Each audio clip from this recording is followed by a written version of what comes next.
Hello and welcome to the Shambles United podcast.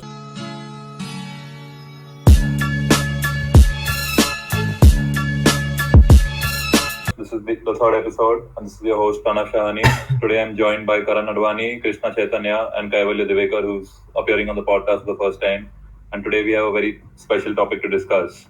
If you have been living under a rock, you probably haven't read about the European Super League and the fallout after it. You obviously don't know that Ed Woodward, I think one of the most hated figures by Manchester United fans, has resigned, and the club say that it's not to do with anything related to the European Super League. But I certainly don't believe it. So I'll come to you, Krishna, first. What do you think about the decision? I mean, I think we've discussed this off camera. You said that it's definitely got to do with the Super League. But what do you think about the timing of it all, the way it was handled?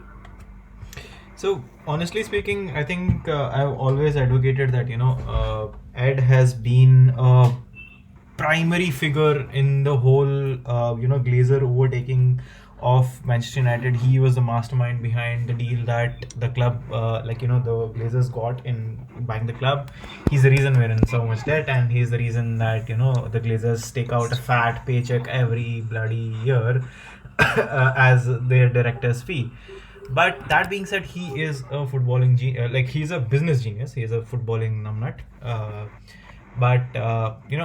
All of that said, when we talk about the ESL and the timing of his sack, or rather his resignation within air quotes, he's just being made the fall guy because from what I feel it's just that the Glazers have such a good relationship with Ed that they, in order to save their face, they basically asked Ed to resign. Obviously they'll find some other position for him to off the books or something of that sort. He'll always be associated with the Glazers on whatever capacity it is. He's just being made the fall guy because the fans hate him as much as they hate the Glazers, and I'm pretty sure that the Glazers are aware of the sentiment, and Ed is more than happy to take the fall because at the end of the day it's money that matters, and he brings in more money to the Glazers than anyone else does.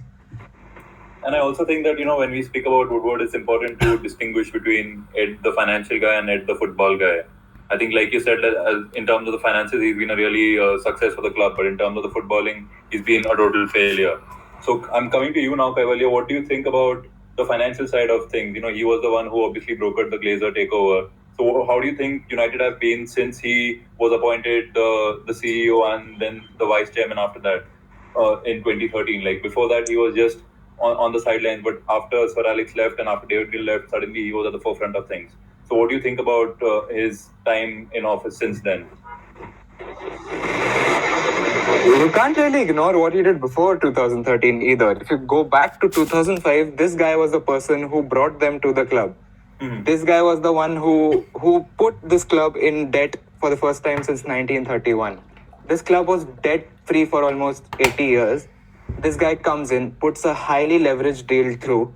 A deal which means that the Glazers only put in 250 million of their own money and borrowed almost 300 million on the club's name, and have been refinancing that same loan deal for almost 15 years, putting the club deeper and deeper in debt. So I don't know where the, Ed Woodward, the financial genius, comes in.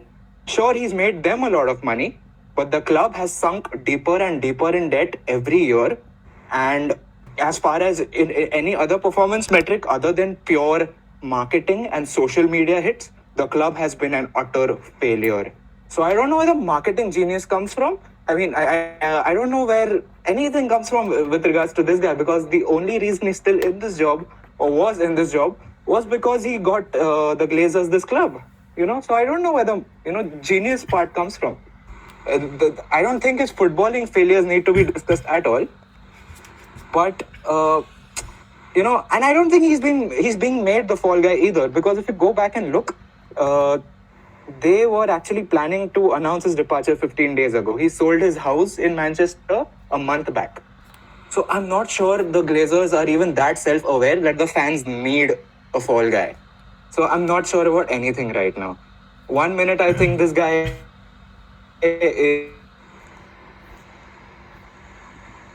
are aloof and don't give a damn. So I'm not sure. Did we lose Kaivalya for a minute there? I think there was some issue with the audio. Yeah, I think. Can you just repeat the last two sentences you said? Yeah, I go back and forth between thinking this guy was made the sacrificial lamb and, thinking that the Glazers don't care either way. I don't think they give a damn about PR. The only reason Joel Glazer released that last letter was because the Arsenal guy apologized and the Liverpool guy apologized. So I think they just, I don't think they care. I don't think they made him the fall guy. I think he was going to leave anyways. And he's going to leave at the end of the year. So they just accelerated the procedure, I guess. I don't think he was made the fall guy. I don't think they care. I don't think they have the understanding of what people want, what people want to hear. I think they're that, there's that much lack of self-awareness. And Karan, what do you make of the entire situation? Do you see that the Glazers would have gone through with it anyway, or do you think it had a lot to do with what happened with the Super League? Because what reports are saying is that he was hell bent on having that tournament going ahead, and there were agents talking behind the scenes saying that if the Super League falls through, then Ed Woodward will probably have to go. So it looked like it was related to that. What do you make of the entire thing? Okay, so for starters, we need to understand one thing. I don't believe any of the recent reports that have been coming out where Woodward would have had a word with the UEFA chairman on Thursday night saying that he was keen to take forward the Champions League new format. Because considering Woodward's past, he was an ex-JP Morgan employee. He helped Glazers take over the club. He has been working on this European Super League since 2014 along with the likes of Perez and Agnelli. So I don't think that he would be so far away from reality when it comes to the organization of the Super League. And I agree with Kaivalya about one thing. This whole agenda, this whole belief that Ed Woodward was good at financial deals, it's a myth, because whenever you're running a football club, you need to look at a couple of things. You need to see how much money the club is making based on operations, how much sponsorship money is coming in, and you need to look at a lot of different aspects. One of the positives that Woodward did was the Adidas kit deal, which was worth around 750 million over 10 years. So that was one of the things that he did. But even though we got so much money inside, he was making blunder after blunder when it came to transfers, when it came to the wage structure. So at the end of the day, you might be good at your business, but if you don't know how to spend that money, so how can you be considered to be good with money? Because you might be bringing in the money, but you really suck at spending it. Right. And also, like you mentioned, the kid deal, you would have to be an especially stupid human being to not get a great kid deal with Manchester United, probably the biggest club in the world, at least when he took over. So I don't know if there's any credit to be given to this man, because even Liverpool are able to get a bigger deal, Chelsea are able to get a bigger deal. There's no real credit to be doled out to this man. When it comes to the amount of money, the numbers we hear, they sound huge. But in general, football has been inflationary since 2010. This is not the normal state of a sport. The kind of numbers you're hearing, they are inflationary. I don't think this will last. I think there's a bubble that was up to burst, and these people saw it coming. The Perez's of the world, the Agnellis of the world, they saw a bubble bursting, and they decided to cash out before it burst. So I don't think those are real world performances. The numbers we saw in the past decade, I think that's going to come down crashing. I don't think there's I don't think that's an indicator of financial health anyways. Yeah, I actually agree with them. And secondly, about the PR aspect of it's definitely possible that the Glazers would have been forced to throw Woodward under the bus. It's unlikely. They definitely would have settlements outside the club. But for now, when you think of it, since the past 7 to 8 years, United fans have been on Woodward's back, and there are very few things that we as fans would want other than Woodward leaving the club. So I just felt it could be it's definitely the best opportunity for the Glazers to ask Woodward to resign because it would be a great PR spin. It takes the focus away in a sense, although that hasn't worked because the moment Woodward resigned, all United fans were on Glazers' back. But it could definitely be a PR spin. Yeah, like you said, that it's obviously not going to just be done with Ed Woodward resigning. Even Gary Neville said that. He said that we've just gone for the the top part, but we still have to we just have to still put out the roots. And obviously, he's talking about the Glazers. He's talking about the Glazers leaving the club now. That's obviously not going to happen. They're not going to sell until someone really comes in with a huge offer, which I don't see happening in the near future. But in terms of ownership of clubs, there are talks about the 50 plus one rule coming, the rule that German clubs follow. There's Boris Johnson talking about legislation. Do you see any of that happening in the near future now? Do you see a different sort of ownership model for football clubs in England? So if Yeah, go ahead. Yeah, Kaivalya, go ahead.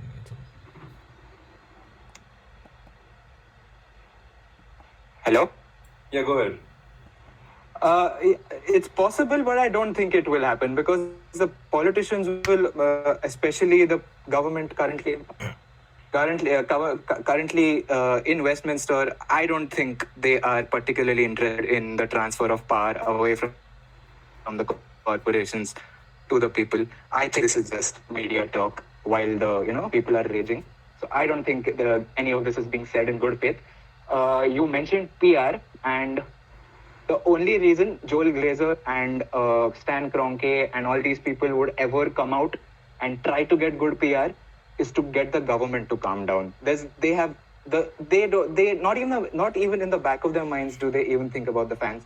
I think this was purely to affect the government's response, which is about to come. They're announcing a fan-led review, as they say, which is being headed by a conservative culture minister. So you don't know how much of a fan-led review that is.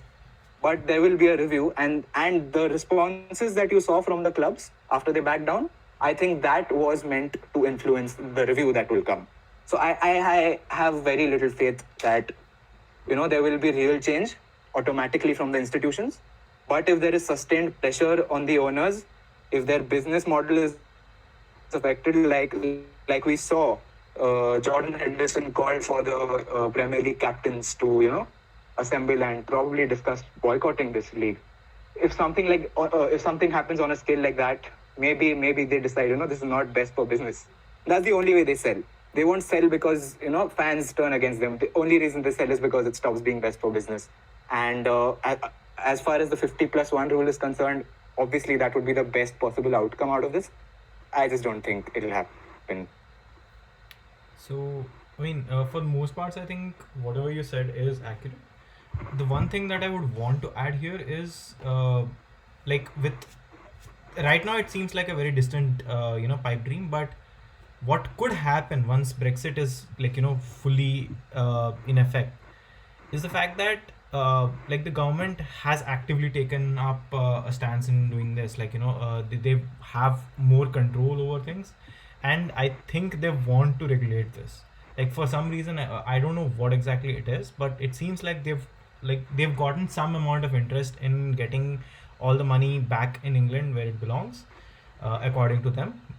So whatever the reason, but I think the moment Brexit is fully done, there might be a possible push in order to bring this into existence. So the 50+1 rule might happen with the government having a greater amount of control over things over there, at that point in time. So I think, Pranav, you're in the UK, you might be able to shed more light on this. And Karan, what do you think about it? Like, you've been critical of German clubs in the past, but surely this is one thing you got to agree and say that they are doing the right thing. And by saying no at the very beginning, they've set an example for the rest of the clubs. And now maybe English clubs can look to them as an example and try to follow in their footsteps. Yeah, for sure. I've been really critical of the German clubs because I don't really believe that it helps bridge the gap quick enough. How many Red Bull Leipzig stories do we hear in Germany in the past 50 years? It just doesn't happen. Bayer Leverkusen. I don't mean to. Hello, sorry. I don't mean to be I didn't want to interrupt, but Red Bull Leipzig story is not necessarily a feel good story. It's not necessarily a story you want to hear. It's the opposite of what you are advocating to happen in England. It's basically a corporation taking over a fan led club and pushing it into the Bundesliga.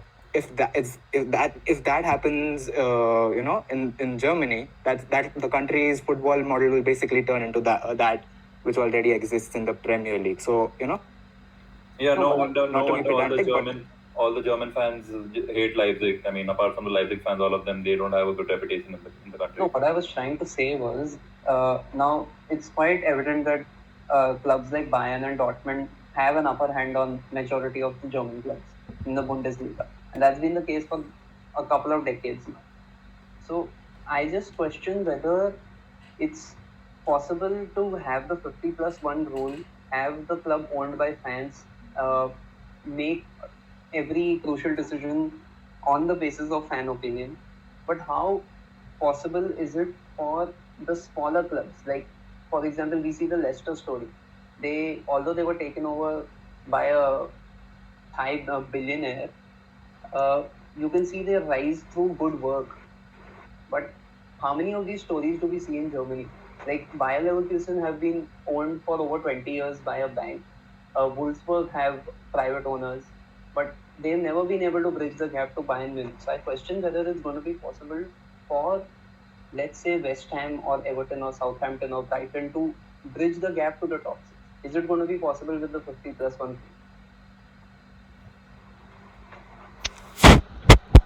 What do you guys think about it? I think a good counter to that would be the example of something like Kaiserslautern. Kaiserslautern were a club in the 90s that won the Bundesliga for a season, I think, and they came from Bundesliga 2. They basically were like a Leicester story. Of course, you don't get to hear a lot about it because it's not an English-speaking nation and we don't connect that much to the German nation. So, but it was an example of something that happened. You are describing an increasing monopolization of the Bundesliga, which I agree is a horrible thing. And I think that needs to be reined back everywhere. It exists in Germany because, yes, the 50+1 rule exists, but the obvious flaw in this whole plan is that the other 50% is owned by corporations. And Bayern Munich, for example, I think they're sponsored by Audi and I don't know who else. But they are basically bankrolled by huge corporations. And so they will obviously have more firepower compared to a Werder Bremen or a Schalke. So the problem which exists in England exists to a degree in Germany too. And that is because we've retained the 50% corporate share. That is a definite flaw. This is already a compromise, but the democratization of this whole process has to happen to prevent any further breakouts from the Premier League.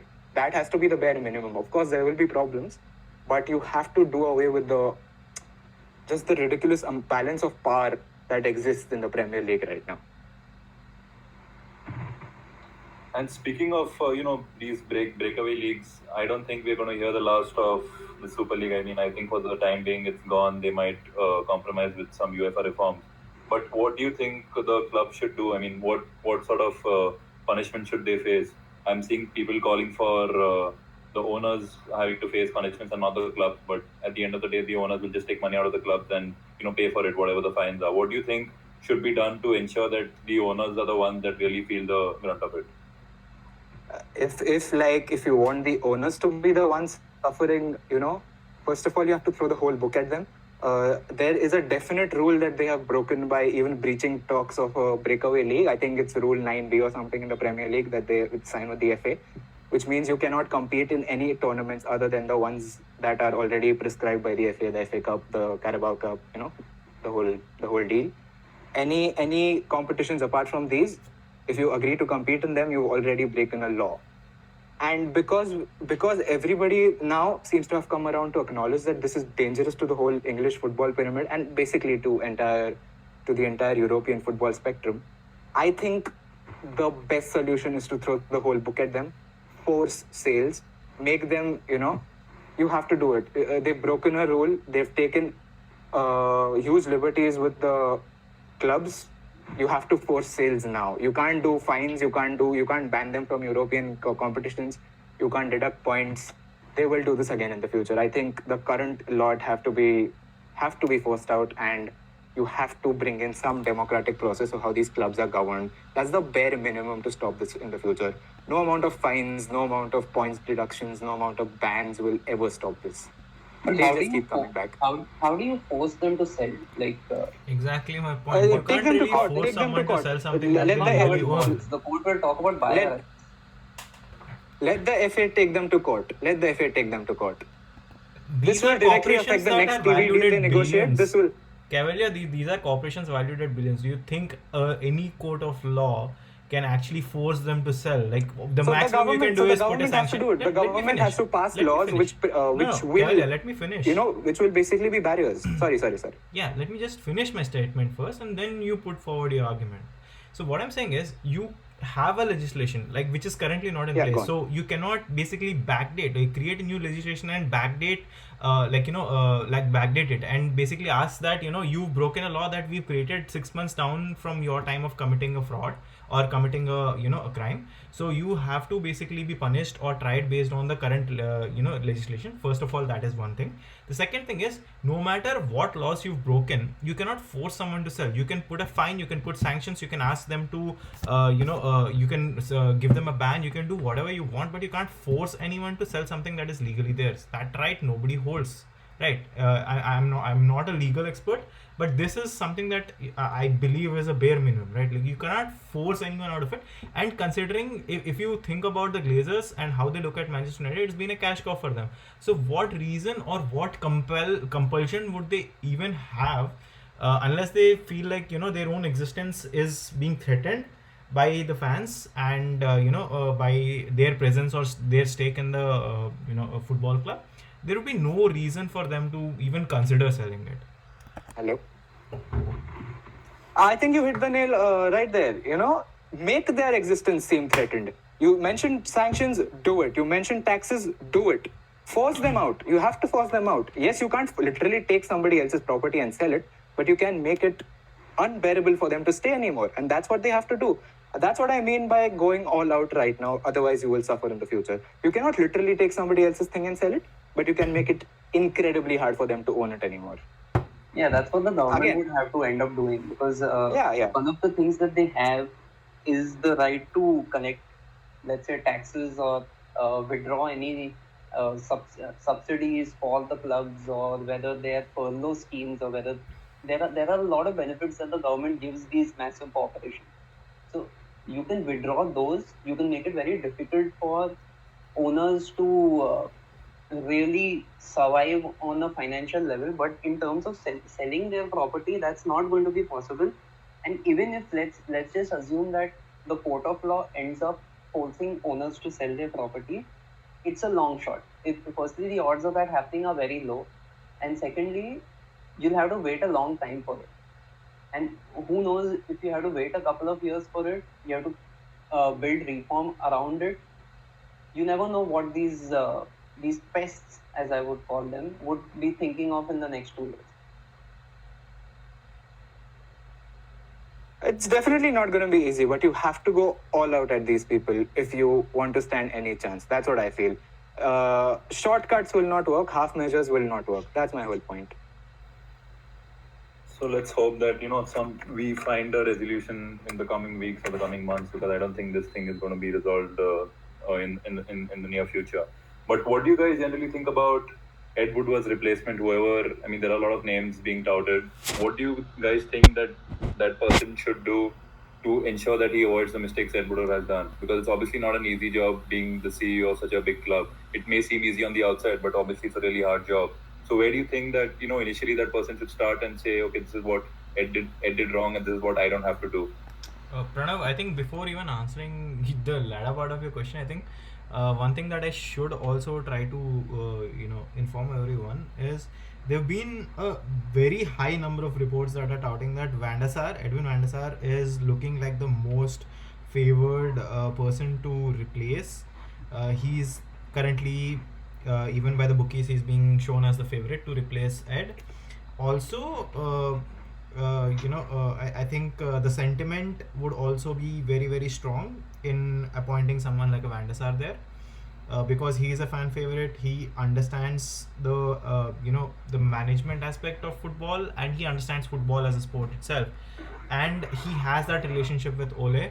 Not to mention how well, or rather, like, to make the best out of a worse situation, how well David Gill and Sir Alex worked in tandem.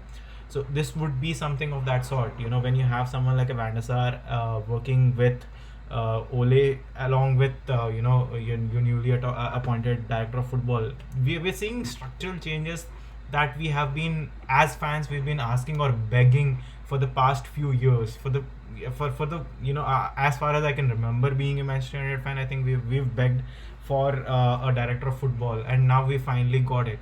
Going back to the whole Ed Woodward situation, I think what we've done is, based on his footballing or transfer related topics, it seems a little harsh on him. I'm not trying to take his side, but it does seem like you're judging a fish by its ability to fly, right? So that doesn't exactly seem to be a very, very fair evaluation of him when he was thrown into manage footballing decisions. Although he should have also understood that, if he's not capable of doing them himself, he should have appointed someone earlier. So that, yes, definitely, as a CEO, he made that mistake. But in terms of transfers, I definitely feel like that was wrong on his part.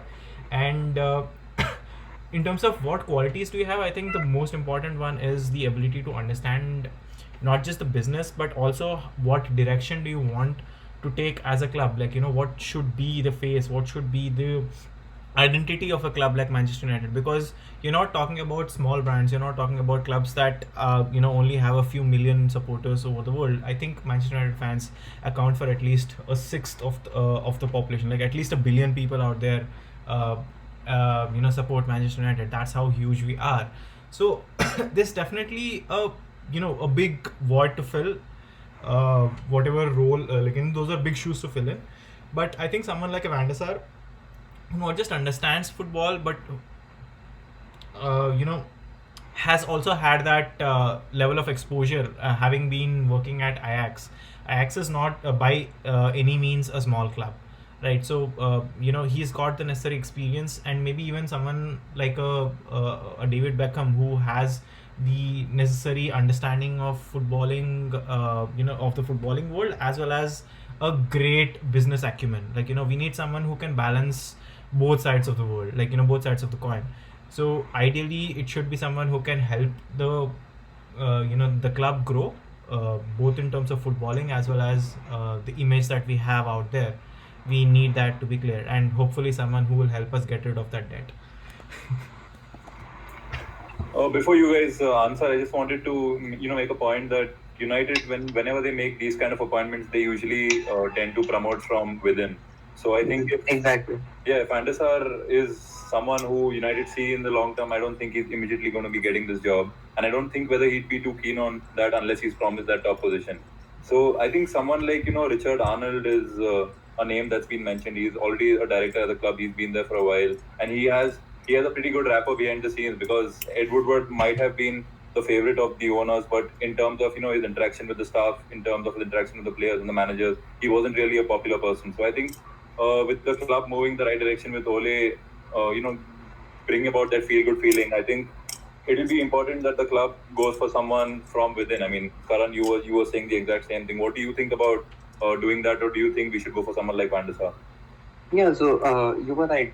A typical Glazer appointment would be somebody like Richard Arnold or probably Matt Judge. I wouldn't be like the biggest fan of either, but if we, let's just assume that Richard Arnold is promoted to the executive vice president. So let's just say he gets in, and if I'm not wrong, Richard Arnold used to handle our commercial deals till 2013.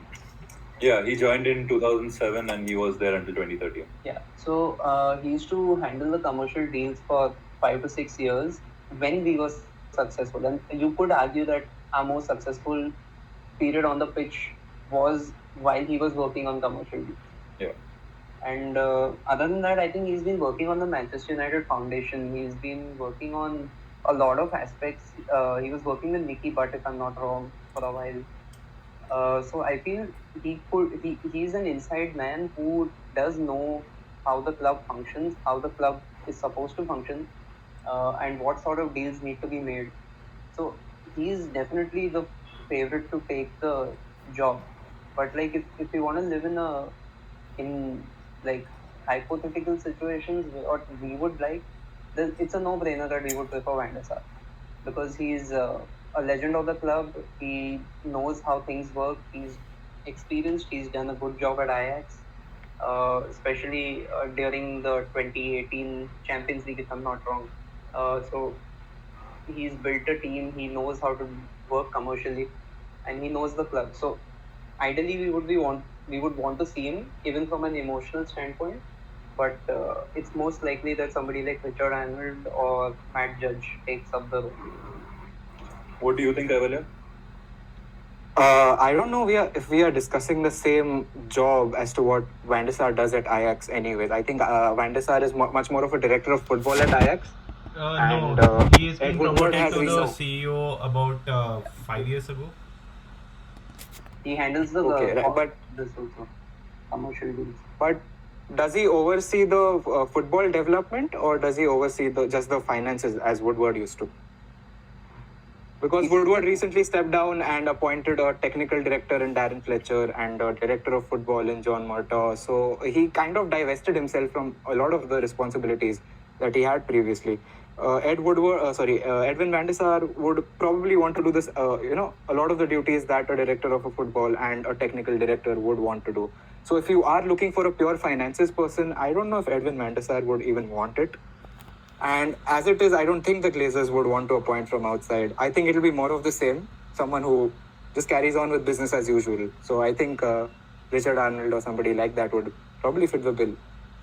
Because what Van der Sar did was, in 2012, I think he took over as the marketing director at Ajax, and then 4 years later he was promoted to CEO. Yep. So it's, kind of similar to Woodward's trajectory at the club. Yeah. And But probably in reverse, right? Woodward was responsible for a whole lot more even 6 months ago.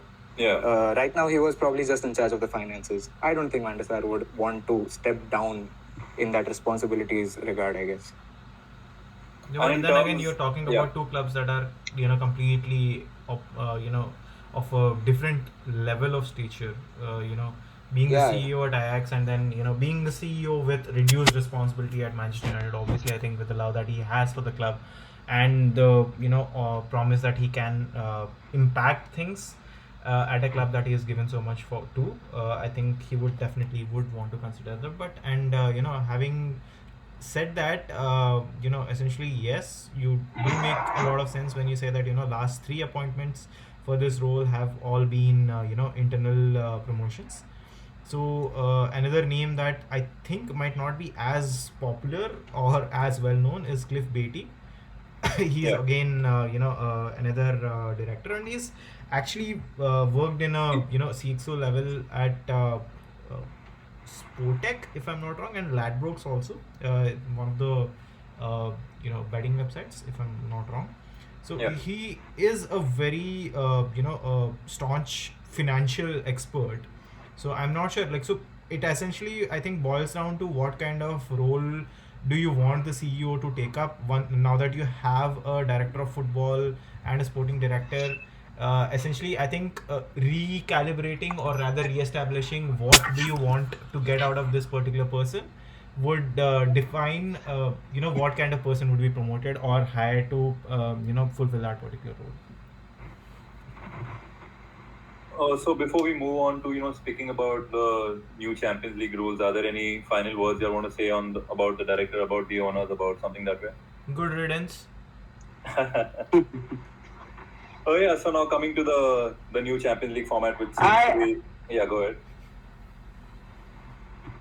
I don't think a lot has changed. I don't think a lot will change until the Glazers are out.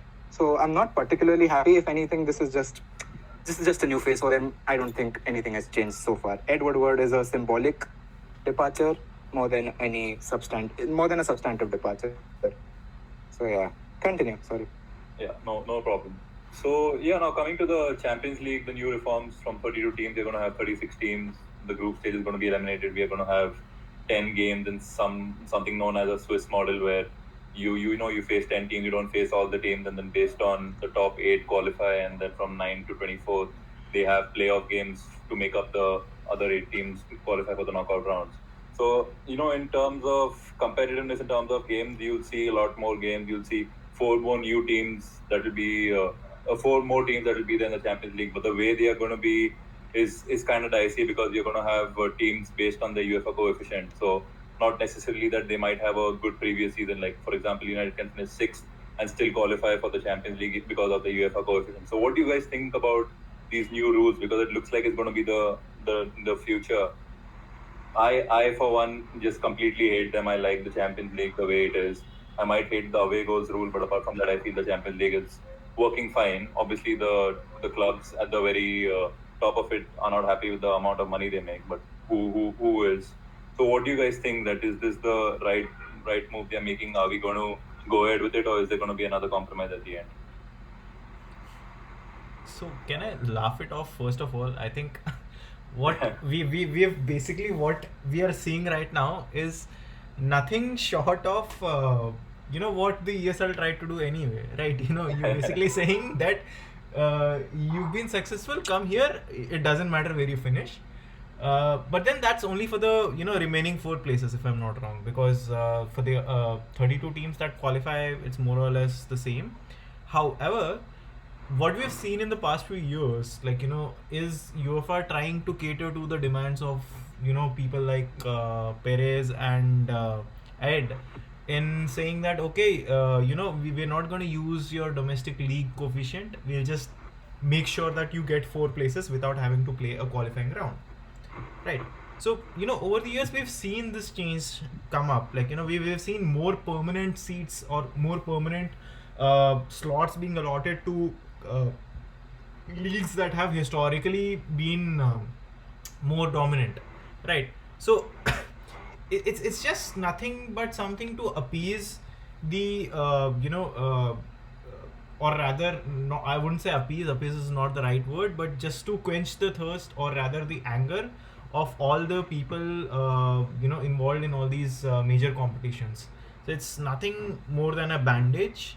Honestly speaking, the current style or format of the league is probably the best it has been.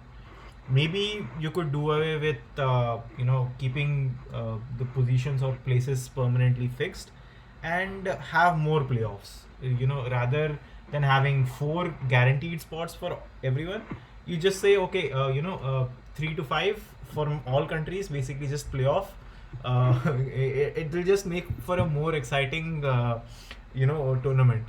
You could just say that okay, yes, 3 to 6 from all countries, maybe 4 or 5 different leagues.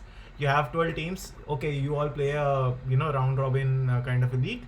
The first 3 will play another round robin kind of a league, and or maybe you play a knockout or whatever it is, and you decide on the 4th team and give everyone an equal opportunity. What do you guys think about having these sort of playoff games or something that way?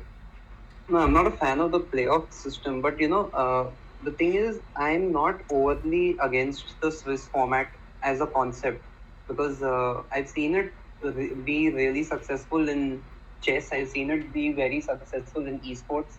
It's something that thinks about a lot of different factors. It thinks about, let's say, if we speak in footballing senses, it will consider the injury record for a few clubs and see the form and see a lot of different aspects. So let's say if you're winning a couple of games and then you are faced with, let's say, a major injury crisis, and there is another club that's facing something similar, and because of those injury crises, you're losing a couple more games, so you're more likely to face that particular side. So it takes a lot of factors into consideration, but I'm not a fan of how there's only one group, there are 36 teams, and you're going to play 10 games. I don't like that. If you could make it 2 groups of 18 and you could put it in a Swiss format, I would not mind that as a format to try. At least you can try it out and see how it works. But other than that, this coefficient thing is absolute rubbish. Teams cannot be in the Champions League based on their past laurels. So they need to either give those spots as confirmed spots to the smaller leagues or add them as qualifying rounds for the big five leagues. So yeah, I that's think what I think. I think France is going to be getting an extra spot, so they've touted some plans where I think two teams will be coming on the basis of on the basis of the coefficient, and then France will be getting one spot, and I think one more spot will be available somewhere else.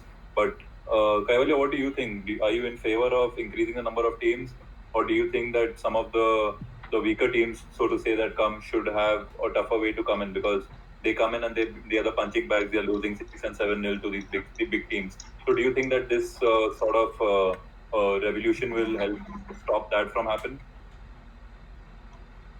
I do feel the competition is a little bloated. I don't think a lot of people are invested in the group stages. I don't think a lot of people watch the playoffs. So yes, you start with like a lot of teams, but in the end, it comes down to like 8, 9. So I agree with Casey that there should be more knockout games and more playoffs. I'm not a fan of the group stages, so I am not a fan of the bloated format of the current competition. So if they are proposing this sort of new format with 36 teams and having just one group and each team playing 10 games, do you think that's an idea you can get behind?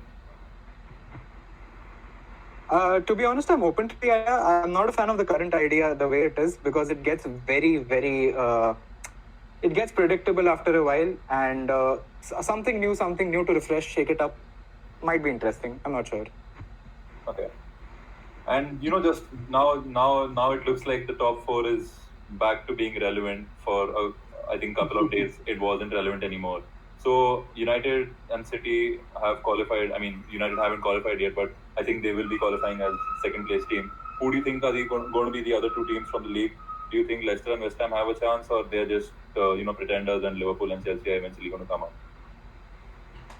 I think Chelsea will nip in ahead of West Ham. West Ham are tailing off a bit, and I don't know how long J-Lings will keep up with the Messi Lingard form. So I think West Ham will slip out and Chelsea will nip in. Leicester look comfortable. I get the vibe from them. I think they'll make it through. Liverpool look a lot more volatile, look a lot more shaky. I don't think they'll make it to the CL this year. What do you guys think about that? I think Chelsea and Liverpool end up making it because Liverpool have only the Premier League to focus on now, and they don't really have any significant attacking injuries as such. So I feel they should be good enough to get into the top four. And speaking of Leicester, they have 4 favorable fixtures in a relative sense, and they end the season with 3 difficult games. So I feel that there could be too much to do by the time these difficult games come towards them. So I feel Leicester could slip out, and I agree with Kaivalya when he says that West Ham can't really sustain their form. But regardless, even if they ended up finishing 5th or 6th, it would be a great season. Absolutely. And what do you think, Casey? Do you think West Ham can stay up, or do you think they are going to fall out?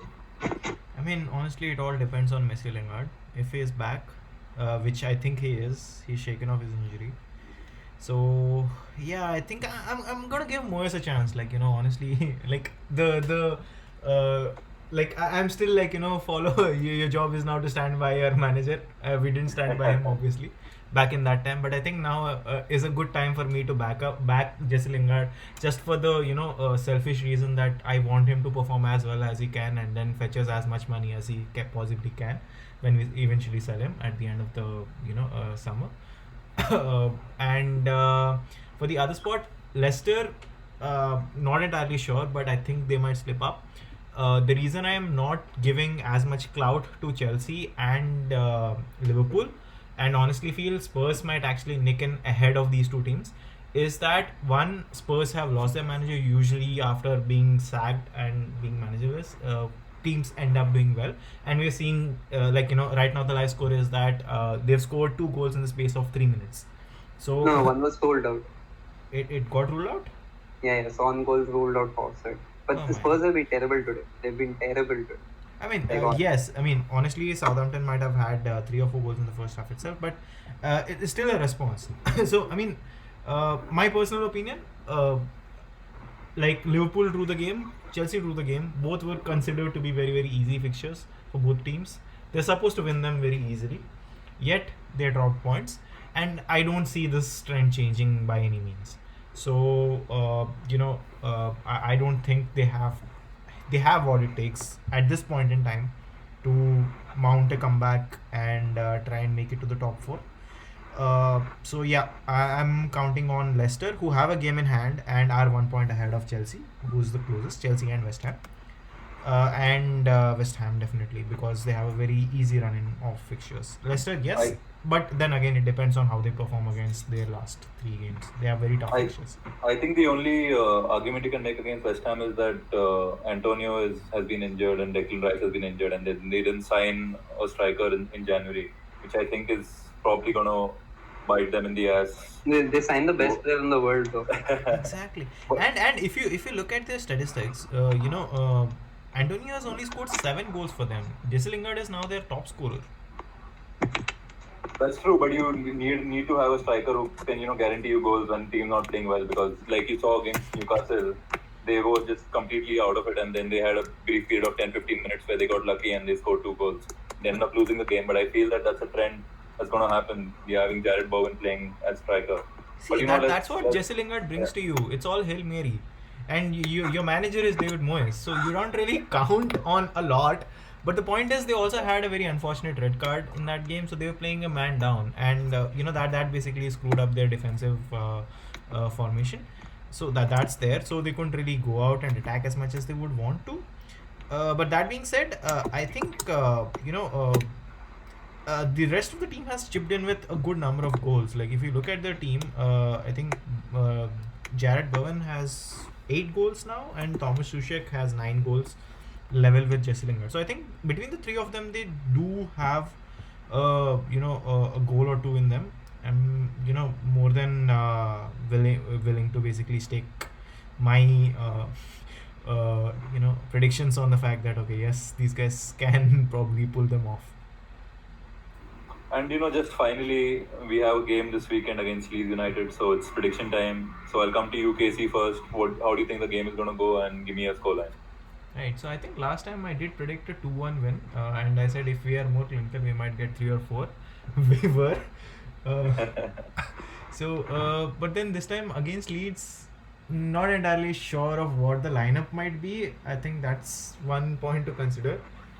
Because I don't know like what exactly happened or what did Dean Henderson smoke up before he went into goal that day. Because that is definitely not the Dean Henderson we used to see. But then I think this might be a game that has a lot of goals in it. Like honestly speaking, our defensive frailties combined with their defensive frailties, and the fact that we are hungry for goals, so this might be a goal fest. I think it might end up being something like a 5-2 or 5-3. What do you think, Kaivalya?